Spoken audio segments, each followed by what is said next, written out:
नमस्ते दोस्तों।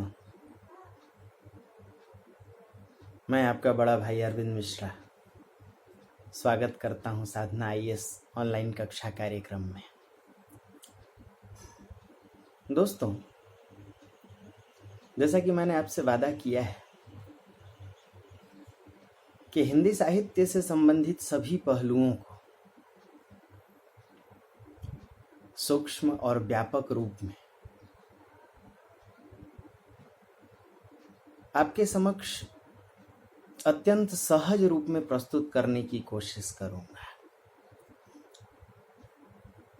परीक्षा भवन की सबसे भारी समस्या यह होती है कि हम उत्तर को लिखें कैसे, बातों को कैसे याद करके लिखें। और इसी कोशिश में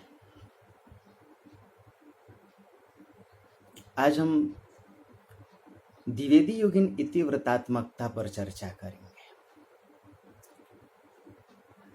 द्विवेदी युग, जिसकी काल सीमा 1900 से 1920 तक रही है।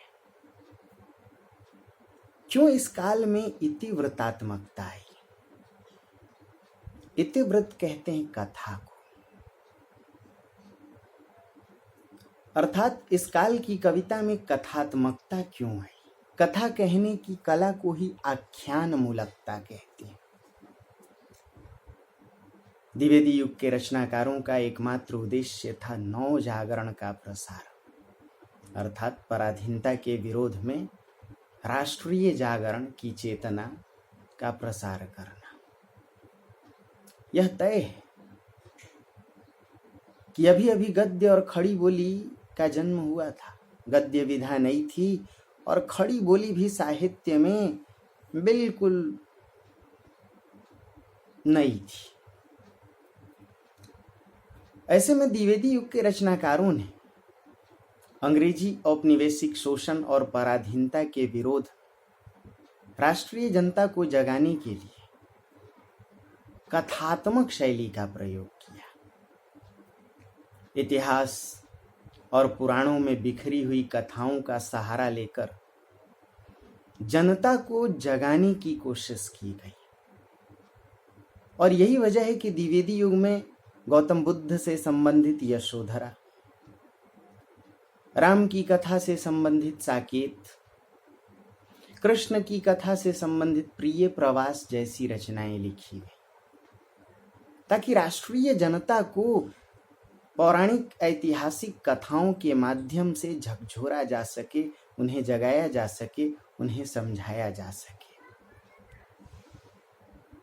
अब यह तो तय है कि जब शैली इतिवृत्तात्मक होगी, अर्थात कथात्मक, और कथा के माध्यम से उपदेश देने की प्रक्रिया अर्थात उपदेशात्मक, अर्थात यदि शैली आख्यान मूलक इतिवृत्तात्मक होगी तो उसमें कला मूल्यों का अभाव होगा। यही वजह है कि द्विवेदी युगीन रचनाओं में कलात्मकता की कमी है, कला मूल्य नहीं, ऐसे कठिन अलंकार नहीं, रस छंद नहीं। कविता बिल्कुल सहज है, बिल्कुल सपाट है, कोई भी पढ़कर उन कविताओं को समझ सकता है। उदाहरण के तौर पे आप कुछ कविताएं देख सकते हैं। अबला जीवन है तुम्हारी यही कहानी, आंचल में है दूध आंखों में पानी, हम कौन थे क्या हो गए क्या होंगे अभी। तो यह समझने लायक बात है कि द्विवेदी युग के रचनाकारों ने कला मूल्यों पर ध्यान न देकर भावों को सहज प्रस्तुत करने के लिए सहज संप्रेषण को ध्यान में रख करके एक ऐसी रचना लिखने की कोशिश की जो जनता के निकट पहुंच सके। और इसीलिए द्विवेदी युगीन कविताओं को इतिवृत्तात्मक कविता कहा गया। आचार्य नंद दुलारे वाजपेयी जैसे आलोचक द्विवेदी युग के रचनाकारों को भी दोयम दर्जे का रचनाकार मानते हैं, तो इसकी वजह यही थी कि कला मूल्यों का अभाव था। दोस्तों, यह भी बात समझने लायक है कि आचार्य महावीर प्रसाद द्विवेदी के नाम पर पड़ा यह द्विवेदी युग, इसका एकमात्र उद्देश्य था ज्ञान और बौद्धिकता का प्रसार। इसलिए द्विवेदी युग को साहित्य का ज्ञान कांड भी कहा गया, क्योंकि द्विवेदी जी खुद मानते थे कि साहित्य ज्ञान की संचित राशि है। तो आचार्य महावीर प्रसाद द्विवेदी के आदर्शों के आधार पर ही द्विवेदी युग के रचनाकारों ने बौद्धिकता का प्रसार किया, जनता को सोचने पर विवश किया कि हम कौन थे, क्या हो गए और क्या होंगे अभी, आओ मिलकर विचारें ये समस्याएं सभी। और इसीलिए यहाँ जो रचनाएं लिखी गईं उनमें बौद्धिकता कूट कूट कर भरी हुई थी। भारत भारती जैसी रचनाएं लिखी गई।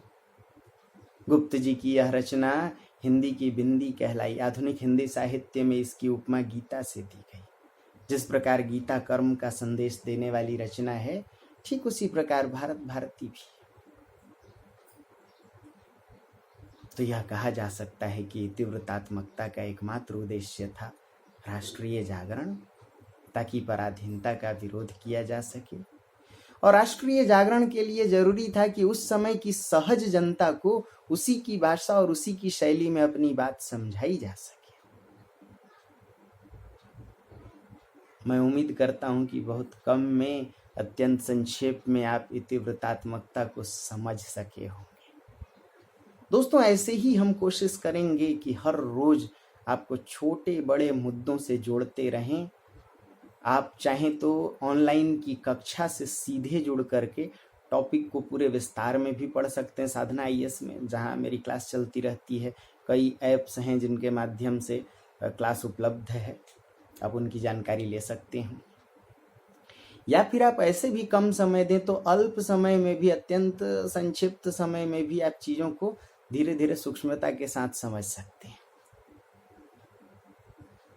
कल हम फिर मिलेंगे, तब तक के लिए बहुत बहुत नमस्कार, धन्यवाद। खुश रहें। इस कोरोना काल में, इस संक्रमण काल में अपने को सुरक्षित रखेंगे, यही मेरी शुभकामना है। God bless you.